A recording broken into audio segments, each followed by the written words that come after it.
As soon as you start speaking, you have a highly negative, highly self-critical, very mean stream of thoughts running through your mind.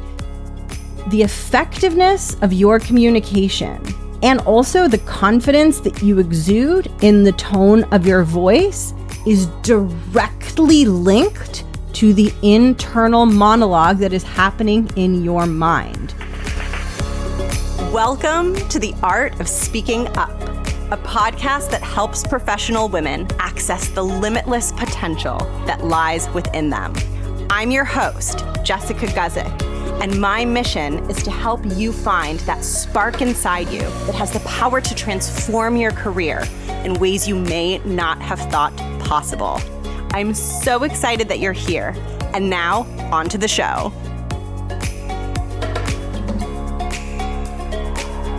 Welcome to the podcast. Thank you so much for tuning in. I am Jess. I'm the host and creator of the Art of Speaking Up podcast, and I created this show to help you build confidence, find your voice, and become unstoppable in your 9-to-5 career. I created it because I struggled a lot at the beginning of my 9-to-5 career, and I spent a lot of time working on myself, working on my confidence. I did a lot of coaching and spent a lot of time getting support to help find my voice at work and to help grow my confidence. And eventually I found my voice and built a very firmly rooted inner sense of self-confidence that helped me really thrive in my corporate career and advance really quickly into leadership roles. I became an executive at a really big company in my early 30s.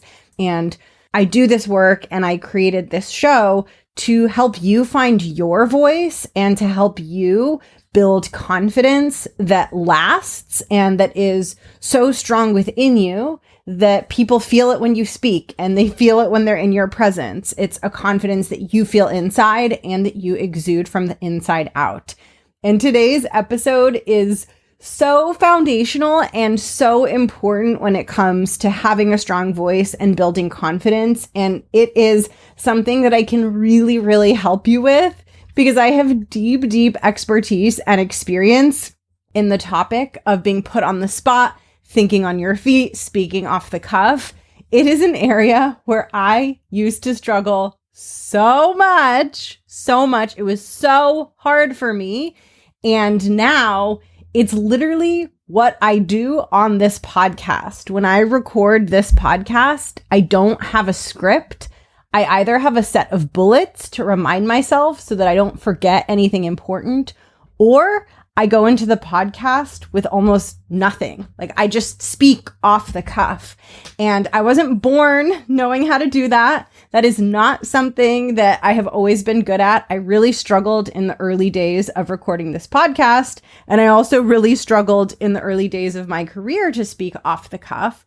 But it's a skill that I built and got better at. And that's what I'm going to help you with in today's episode, is to help you build the skill of speaking off the cuff. So I don't want you to think that it's something that some people are good at and some people aren't good at, because I can tell you firsthand, I was not good at it. And now I am extremely good at it. So it truly is a muscle, a skill that you build through learning and practice. And that's what we're going to do in this episode together. Before I dive in, get ready, because next week I'm opening doors to the Art of Speaking Up Academy, and I would love to have you join me.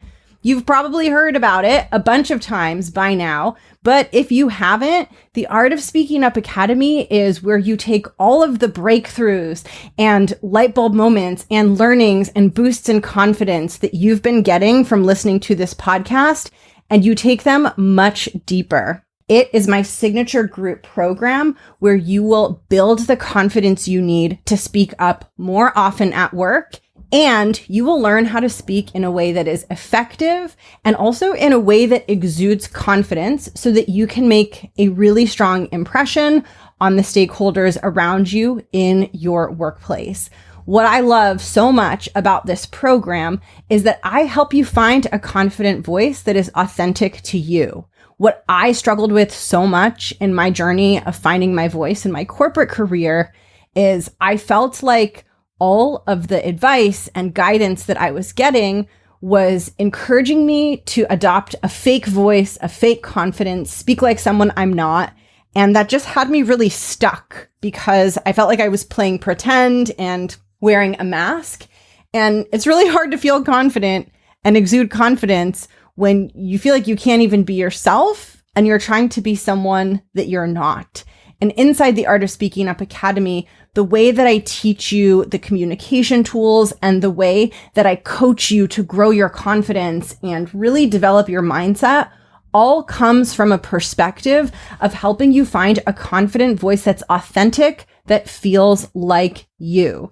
It is a 6-month curriculum-based learning experience where you will master the foundations of effective communication and find that confidence that is already inside you. It might be buried very, very deep, but you're going to find it and we're going to help amplify it so that you can show up a lot bolder in meetings, take up more space, and exude confidence when you speak. Enrollment for the Art of Speaking Up Academy is going to open next week on Monday, May 1st. So mark your calendar. If you love the podcast, you will love the Art of Speaking Up Academy. So many of you tell me that you experience breakthroughs listening to this podcast and that it boosts your confidence. And when you come into the Art of Speaking Up Academy, you have a live session led by me every week with your cohort, and the breakthroughs that you have are bigger, they're more lasting, and they're more sustainable. That is the advantage that you get from being in a structured program where you really get to commit to your own growth and development.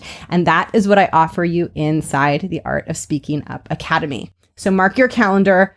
Doors open next week, Monday, May 1st.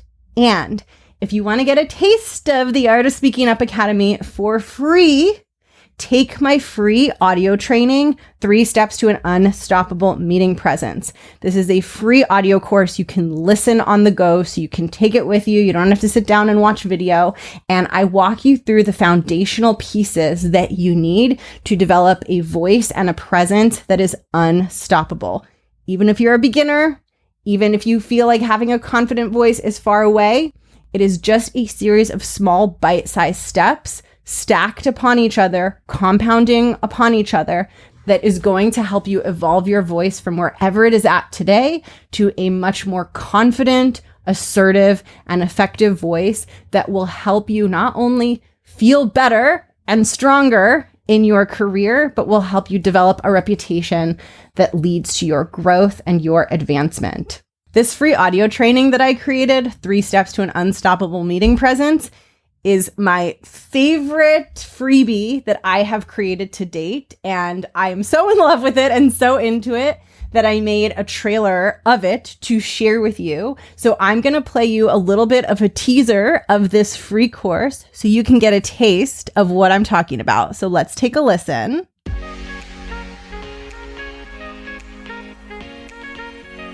The first very obvious thing that starts to happen is you use your voice more, you speak up more, you take up more space. There's a part of you inside your mind telling you not to do it, telling you why you shouldn't do it, persuading you to keep quiet. It is a muscle to be able to take action even when all of those things are happening in your mind. And you know what that muscle is called? It's called confidence. So often you might spiral because of the uncertainty of not knowing whether you're doing a good job. When you have mastered the technical skills of effective communication, you will know hands down you are doing a good job. The more you get promoted and rise up and get in a leadership position in your career, there's going to be curveballs for sure. There are going to be things that happen, but you're going to have that confidence and that internal knowing that you know how to stay strong and exude the kind of presence you want even when those things happen. And that is going to make you feel so damn confident. And there you have it. If you want access to the full audio course and you want to immerse yourself in 3 steps to an unstoppable meeting presence, you can get the complete experience by heading over to jessguzikcoaching.com/free resources, and you can sign up for 3 steps to an unstoppable meeting presence. It is not going to be up indefinitely. I'm going to be taking it down after the Art of Speaking Up Academy launch is over, so make sure that you grab it today. And now let's talk about how to speak confidently when you are put on the spot, or you have to speak off the cuff, or you don't have time to prepare. Over time, as I've done my podcast and as I've worked with more and more of you who listen to the podcast in my one-on-one coaching and inside the Art of Speaking Up Academy, I've gotten to know you all. And of course, you're all different. You all have different personalities and you're all unique humans. But one thing that a lot of my clients have in common that you might also identify with is that you like to prepare. If you're going to be speaking, if you're going to be sharing information, you like to prepare. You want to be ready. You want to know what you're going to say. You do not want to have to speak off the cuff. And I get it. Speaking off the cuff, being put on the spot, thinking on your feet can feel terrifying. It can feel like you're jumping into a pool, but you don't know how far away the pool is. So you're just going to fall off the diving board and trust that eventually you're going to hit the water, but you have no idea when or how far away the water is or what temperature the water is going to be or how it's going to feel when you hit the water. That's what speaking off the cuff can feel like, and being put on the spot can feel like. You're venturing into the unknown. Now, this is a topic where I have like a deep expertise for a couple of reasons. One is that I have done nearly 250 episodes of this podcast, and I've had to learn to speak off the cuff for like an hour at a time as I record these solo episodes. And when I first launched the podcast, and if you go back and listen to the early episodes, you will hear what I'm talking about. But I was not strong at speaking off the cuff and thinking on my feet. I would get very nervous, even just recording the podcast, not even like speaking to live people. I would just literally be in my closet in my apartment, because that's where the best sound quality was, where I lived at the time. And I would hit record and I would try to speak, and I would get nervous. I would start sweating. I would fumble my words. I would forget the idea behind my sentence. I would have to go back and start again. And I would lose track of what I was saying. I couldn't hold an idea together, or maybe I could finally hold the idea together, but then I would like fumble a word and I just couldn't get the words out. It was so hard. It was not a great position to be in as someone who had a dream of building a podcast.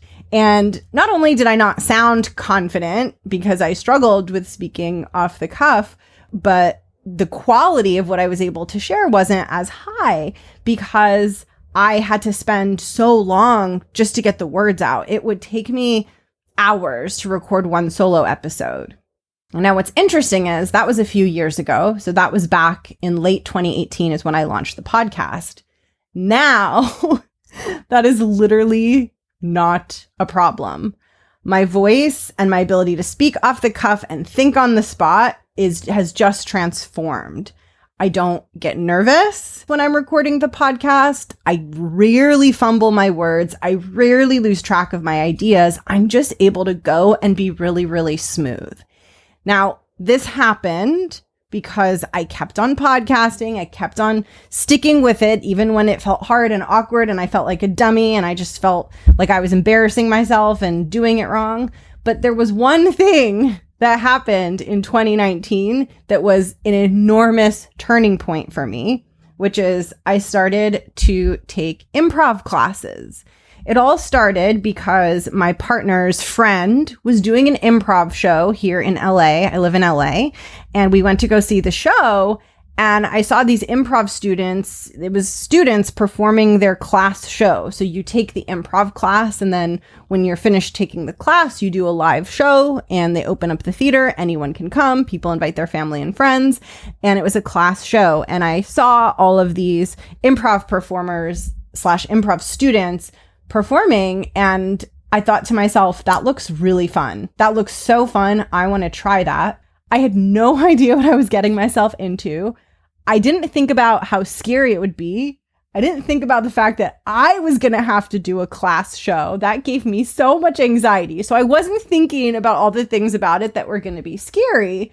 I was thinking about how fun it looked. And I think if I had realized some of the scary parts, I might not have signed up. But thank God I wasn't focused on the scary parts of it. Because what happened is that improv class, I fell in love with improv, and I took one class after another. I literally took every class that became available as it would become available. And what began happening is my speaking voice started changing in very noticeable ways, because the skills that I was learning in improv, how to think on your feet, how to be confident on stage, how to have stage presence, all of those things were helping my voice outside of improv. So I started to notice that recording the podcast was getting easier and easier for me. I wasn't getting stuck. I wasn't fumbling as much. And I noticed at work, because I was still in my corporate career at the time, I was starting to feel way more comfortable leading and kicking off meetings. I used to really feel this awkwardness at the beginning of a meeting, and often it felt like just those initial moments of the meeting, there was so much pressure, and I knew that everyone was paying attention to me. And I feel like that knowledge that all eyes were on me and that I had to set the tone for the meeting and deliver the agenda and start talking and kind of be the one pushing things forward. The pressure of that I really felt. And I always struggled to kick off my meetings with confidence. And one of the first things that I noticed after taking improv was that stopped happening, because I had been spending so much time in improv, kicking off a scene, jumping onto stage, just getting in there, that I stopped associating the feeling of jumping in and getting started and speaking up. I just stopped associating it with being hard and scary, because I had done it so much in improv scenes that I just got used to breaking the silence and talking. And it wasn't just that. My ability to speak fluidly got a lot better because I learned through improv that I could think on my feet. I learned how to think on my feet. I learned that no matter what happens, I'm always going to come up with something to say. I'm never going to really get stuck. What's the worst that can happen? It just really reshaped how I thought about what it means to speak off the cuff. And I generated so much evidence that I could do it and that I could make things up on the spot and be okay. And I got so much practice using my voice, stepping outside of my comfort zone. All of those experiences combined together to help me get really, really comfortable speaking without a script or without a structure. And through that experience, I realized that the ability to speak off the cuff, to think on your feet, to be asked a question, to be put on the spot, is a skill that you can cultivate, because I watched firsthand as I cultivated it through my experience of learning improv. And so I know a thing or two about being put on the spot and speaking with confidence, because not only did I take so many improv classes, and not only, by the way, did I take those classes, but when you take those classes, you do a real performance on a stage in front of a theater full of people. So I've done that multiple times. But as I was doing that, I was developing my voice as a podcaster and really learning how to have a presence when I speak and how to go with the flow and deliver an effective episode and an effective piece of content without having to plan out every last little detail. I do really, really little planning for the show, because ironically, my best episodes, my best content, my best speaking happens with less planning. And so I've been on a massive journey with this, and I have a really deep understanding of what it takes to effectively think on the spot. And this is something that's really important for you in your career, because you're going to have a lot of conversations and meetings and interactions that require you to speak off the cuff. You might get asked a question in a meeting that you weren't anticipating. You might be sitting in someone else's meeting and your boss might turn to you and say, "Hey, what do you think of this?" And you have to formulate your answer on the spot. A job interview is a great example. Of course, you prepare your talking points, you come in with what you want to say, but you don't know exactly where the conversation will go. You can't anticipate every twist and turn that's going to happen. You just have to ride the waves as they come while also exuding confidence so that the employer wants to hire you. So the better you get at this, the stronger an impression you can make in all of these different work settings, meetings, interviews, networking, just all these different places where you are speaking on the spot. And if you're anything like my clients, a really big challenge and something that can feel really hard is getting asked questions that you hadn't anticipated. And as you get better at thinking on the spot, those questions will feel easier for you to handle and less scary. And you might even get to a point where they don't feel scary at all. They just feel easy and natural. So what I want to share with you are three very practical things that are going to help you get better at thinking on the spot. Now, I want you to be open-minded about these because we're talking about habit change with these 3 tips, right? I'm giving you new things to try. And sometimes changing our habits is hard, and sometimes doing things differently can feel hard. And so adopting this requires an openness. It requires you to be willing to try things differently, to want to maybe go against an ingrained pattern that you have and try something different. But the good news is when you're willing to try something different, that's when you're able to create different outcomes and different results. Okay, so this first tip, this changed everything for me. This has literally just made my life so much easier. So what I learned in improv class is that in order to have a really good improv scene, you warm up before the scene. So when you see actors or comedians performing on stage, they might have been warming up behind, like backstage before they even started, but you as the audience didn't see that. And the same is often true for athletes, right? Maybe you are watching an athletic game. I don't know. I'm not a huge sports person, but before the game, there's warm-ups happening and we don't always see those. We just see the main event. And so we tend to forget the power of a warm-up. In improv class, we would do lots of exercises to help us feel ready to then get into a scene and to improvise a scene on the spot. I also just realized I'm assuming that you know what improv is. You probably do, but just in case you don't, improv is a form of theater where you get on stage and do a scene. It's very often comedy and meant to make the audience laugh, but there's no script. Everything is just made up on the spot. So it's a little scary, I can tell you firsthand. But as I'm going to share in this episode, anyone can learn to think on their feet and think on the spot. So what a warm-up does, the way that you can think about it is when you are going to be speaking off the cuff or thinking on your feet, I want you to think about it as like your brain is like a multi-room castle with all of these different rooms.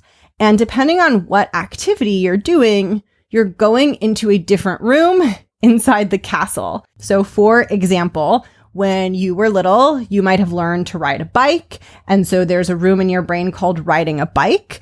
And whenever it's time for you to ride a bike, there's a neural network in your brain that knows how to do that, that remembers that. And it's as if you are opening the door to that room and going into the bike room and remembering all of the things you learned about riding a bike. So the way that I think about it is everything we learn, every skill, every capability we learn, it's like we're opening up a new room in this castle filled with rooms. So you learn how to ride a bike, there's a bike riding room. You learn how to play the guitar, there's a guitar room. This is actually a very simplified but somewhat accurate way of how our brain works. As we learn a new skill, a part of our brain changes as we are learning that skill. And so I just think about it as like, oh, the little section of my brain that changed as I was learning this new skill. It's like a little room and that's the bike room. And that's the part of my brain that changed because I learned how to ride a bike or play guitar. Okay, so that's how I think about this. Now, to make this even clearer, I want you to think about the fact that the more often you do an activity, the easier it is for you to find that room. So if your brain is this big castle filled with these rooms and each room represents a different skill that you've learned, if you ride a bike every day, then you kind of know, okay, the bike room is on the 3rd floor, 4th door on the left, and it's really quick and smooth for you to find the quote unquote bike room. So if you ride a bike every day and you get on your bike, then it's going to feel easy to ride because you're so adept at finding the bike room in your brain and remembering how to ride the bike. Whereas if you haven't ridden a bike in 3 years, you might have forgotten where the bike room is. You're like, is it on the third floor? Is it on the second floor? Is it the first door? Is it the last door? So you're not super practiced at going to that room, going to that place in your mind. And then when you get on the bike, it's going to feel really, really clunky, right? So warming up is about visiting the room a little bit before you actually need to do the activity. So if I was going to ride a bike, let's say I'm doing a bike race or something, maybe I'm raising money for charity and I haven't ridden a bike in 3 years, it would be a good idea for me before the race, even though I know how to ride a bike, to maybe get on the bike a few times so that on the day of the race, I'm not doing it for the first time. So in my mind, I think about that as like, oh, I'm just going to the bike room a few times. I'm going to make a few visits to the bike room so I know exactly where it is. I remember what door it is. I know how to open the door handle. It's like, I know how to get on the bike. That's how I think about a warm-up, is we're visiting the room a few times before we actually need to do the skill that the room supports us in doing. I know this is a funny analogy, but it really makes so much sense to me. So I'm hoping that it makes sense to you. So if you want to be speaking off the cuff, which is probably now a room in your mind that you don't visit often enough for it to feel really easy for you to access that room, then what you want to do is get practice visiting that room. You want to warm up because then when it comes time for you to actually speak off the cuff in a high stakes situation, you know where the room is. You've done it. You're well practiced. Now, how do you do this in a work setting? How do you warm up for speaking off the cuff in a work setting? The answer is very, very simple. You speak more. If you are sitting in a meeting and you are quiet the entire time, and then your boss turns to you and says, hey, what do you think about this project? It is going to be much harder to answer that question off the cuff than it would be if you are participating and a part of the meeting the entire time. Why is that? Because your voice and your thinking is going to be warmed up. You will have already made a few visits to the thinking off the cuff room in the castle because you have already been participating in that conversation. And so you want to make as many visits to the room as you possibly can.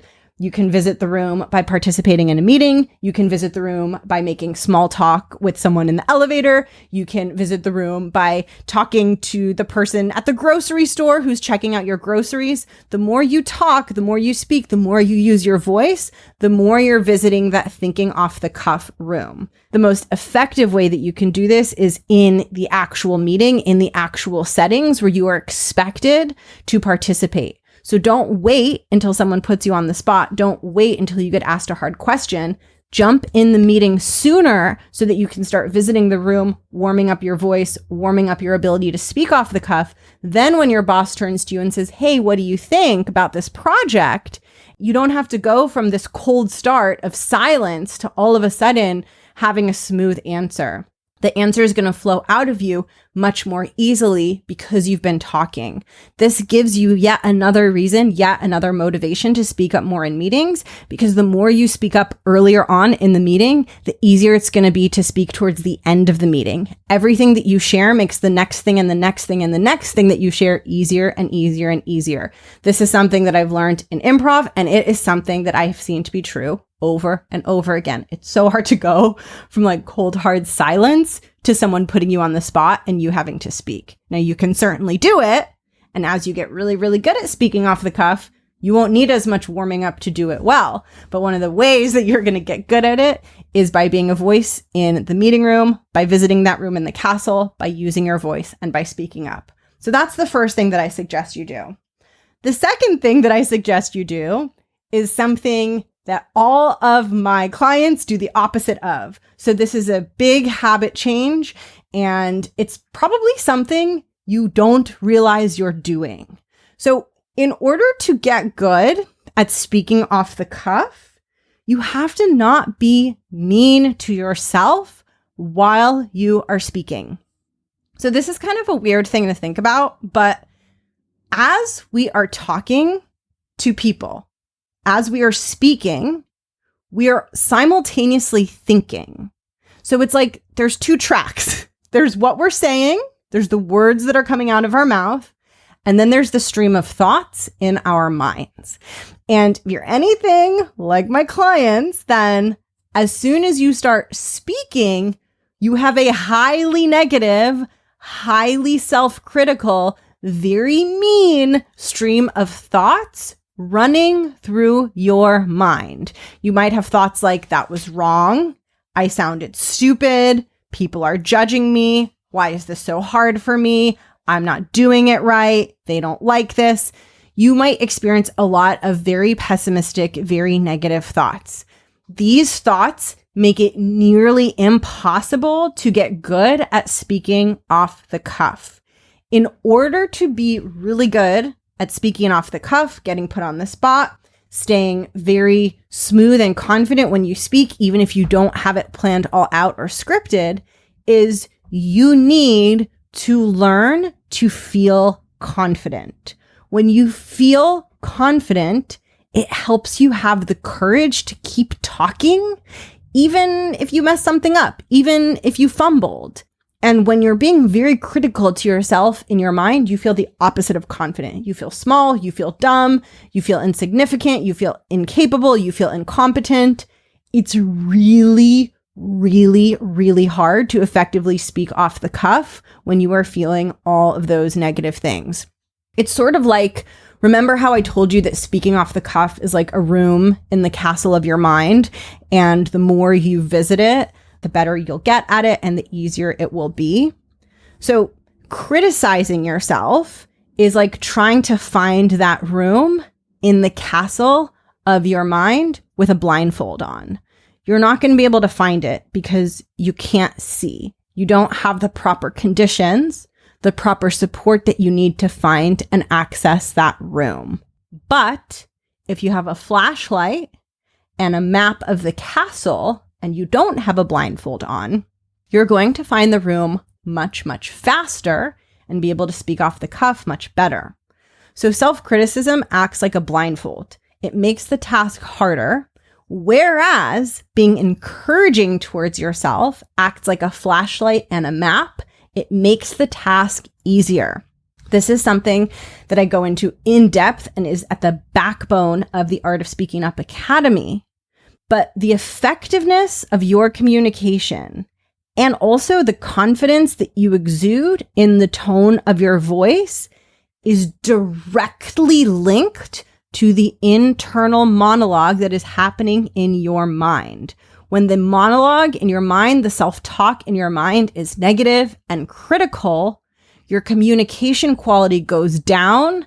The confident tone in your voice goes down. You become less powerful and effective. And the reverse is true. When your inner monologue, your thoughts, your mindset are positive, encouraging, badass, strong, supportive, your communication quality goes up and the confidence in your voice goes up. It's the blindfold versus the flashlight. What we're thinking has an enormous impact on the quality of our communication. And when we're being put on the spot, it's the hardest communication situation that we face, because not only do we have the vulnerability of speaking, our voice is being heard, we're in the spotlight, but we have the additional challenge of having to come up with our ideas right in that moment. And so speaking off the cuff is one of the most challenging forms of communication, which means we're going to need all of the support we can get. We're going to need to feel as confident as possible in order to do that effectively. So if you want to get really good at speaking off the cuff, being put on the spot, thinking on your feet, you have to notice when you're going into a lot of self-criticism, and you have to not get hooked into it. And you have to practice, and this is a mindset muscle, and it requires practice, and it doesn't always feel natural at first, but you have to practice encouraging yourself. You have to practice telling yourself, I'm doing great. I'm so proud of myself. That sounded good. I'm being courageous. I'm happy with how this is going. Look at me go. Now, for most of you, and for me as well, this is not natural, right? Like the natural way that I talk to myself is very mean and very self-critical. However, that mean self-critical self-talk doesn't get me where I want to go. It doesn't get me the confidence I want to have. It doesn't get me the voice I want to have. It doesn't get me the success I want to have. It doesn't get me the inner peace I want to have. So I've done a lot of work to strengthen my internal ability to speak to myself in a way that gets me to where I want to go. That is something that you can do too. That is also something I will help you do a lot inside the Art of Speaking Up Academy. Okay, third tip for speaking off the cuff. This is a very practical tip. So the tip that I just gave was a mindset tip. This is a much more practical tip, but is to learn to buy time. This is something that I am extremely good at, and my clients get really good at this too. But when someone asks you a question or puts you on the spot, you don't have to answer right away. There are lots of things that you can do to buy yourself time, and there's nothing wrong with that. Sometimes you need a little bit of time to think. So examples of ways that you can buy yourself time are, number one, repeating back what the person said to you. So for example, if your boss says, "Hey, what do you think of this project?" You could say, "Oh, it sounds like you're wanting me to share my thoughts on the direction. Am I hearing you right?" That just buys you a little bit of time. And the nice thing about repeating back what you heard is usually you get it right and the person says, "Yeah, that is what I said." And that little moment of them saying yes can give you this reassurance of, okay, everything's going good, and it can help calm you down a little bit. So that's one way of buying yourself time. Another way of buying yourself time is to probe for more information. This is also something that you learn in depth inside the Art of Speaking Up Academy. Let's say that you put up a slide in front of a group of people in a meeting and someone says, "Why are you doing phase 2 of the project that way?" And you feel put on the spot and you're not sure what to say and you feel super nervous answering. You can buy yourself time by probing and asking them to share more information. So you can say something like, "It sounds like you have questions about phase 2. Can you share more with me?" Asking people to share more is a great way not only to buy yourself time so that you have a minute, right? So that you can warm up your voice and get ready to speak, but also you often uncover really useful insights and information. And so it's something that I recommend doing. It is not a bad thing. None of these buying time techniques are bad. It's really good to make sure you heard the person correctly. It's really good to probe the person to share more information. So these time buying techniques are also just really effective forms of communication. So to recap for you, the 3 things that I recommend you do to get better at thinking on the spot and speaking off the cuff is 1, warm up, which means you want to find as many opportunities as you possibly can to participate in the meeting before you get put on the spot. Because the more you use your voice, the more smoothly it's going to be to continue speaking. Whereas if you're quiet the whole meeting and then you get quote unquote called on or put on the spot, it's going to feel way, way harder. So that's number 1. Number 2 is to not be mean to yourself in your head. When you're mean to yourself in your head, it is really hard to speak smoothly because you're going to start to fumble and get stuck, not because you're not good at communicating, but because the mean voice in your head is so distracting to you that you can barely speak. So you want to work on being encouraging and supportive of yourself. This is a huge capability that I have had to build doing this podcast, is learning what I'm saying is good enough. It's clear enough. People will like it. I'm doing great. I didn't know how to do that at the beginning, and I really struggled because of that. And the last tip is to buy yourself time. So if you do get put on the spot and you're not quite ready to dive into what you want to share, ask the person to share more information, clarify what you heard them say. That will give you a little bit of time, and then you can jump into the dialogue and jump into your answer. So that rounds out the tips to get you started. And if this is something that you want to get good at, you will get good at this inside the Art of Speaking Up Academy. I haven't talked to you much about the curriculum of the Art of Speaking Up Academy, but there are 4 umbrella topics that I walk us through in the Art of Speaking Up Academy curriculum. And you can actually see a detailed layout of the curriculum on my website at jessguzik.com/academy. But the 4 umbrella topics that you will learn inside the Art of Speaking Up Academy are 1, unstoppable confidence, 2, a powerful speaking presence, 3, CEO-worthy communication, and 4, assertiveness that's authentic. Those are the 4 topics that I teach inside the Art of Speaking Up Academy. And the second one I mentioned, a powerful speaking presence, is where I teach you how to exude confidence when you speak, how to speak with a strong presence, even if you're being put on the spot, even if you feel nervous, even if you feel like you're not naturally a strong communicator. The ability to speak smoothly, to have something to say off the cuff, to be unplanned, to sound confident, to have a tone of certainty in your voice. Those are muscles you can build.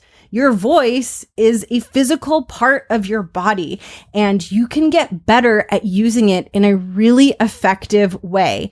And what is so cool and so special about the Art of Speaking Up Academy is because my experience in improv theater was so pivotal for my confidence. And literally, it changed my life. It just helped me find a part of my voice and a part of myself that I was disconnected from. And I became so much more confident through that experience.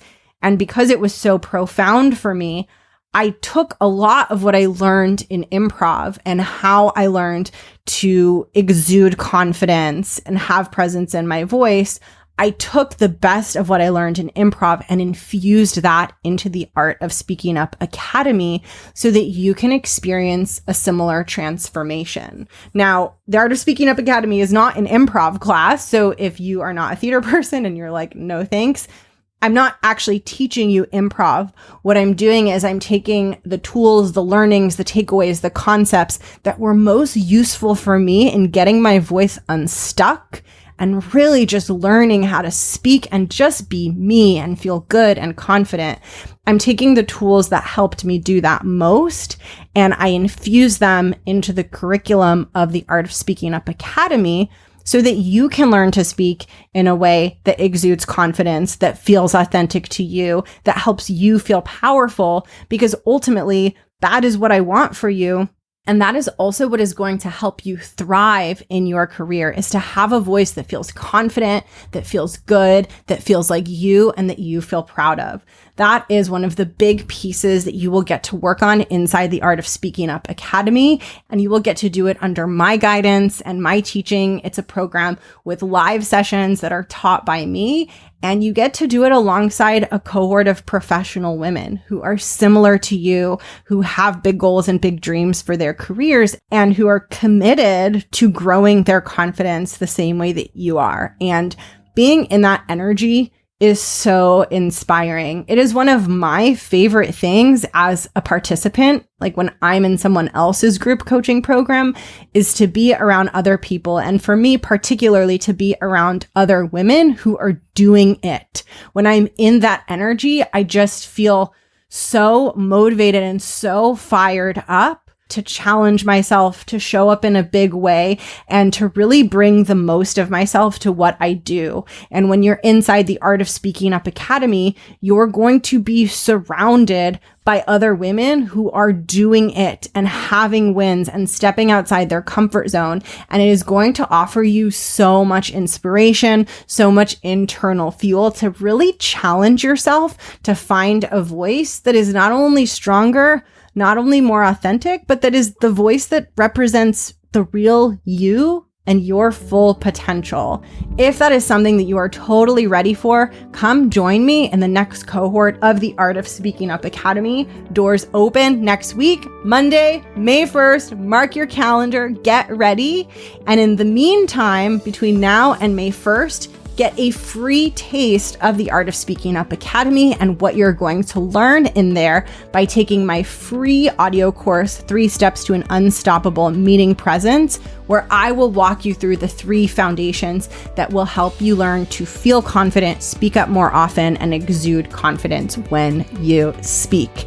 You can grab that free course at jessguzikcoaching.com/free resources. And you can learn more about the Art of Speaking Up Academy at jessguzikcoaching.com/academy. I will drop all of those links in the show notes.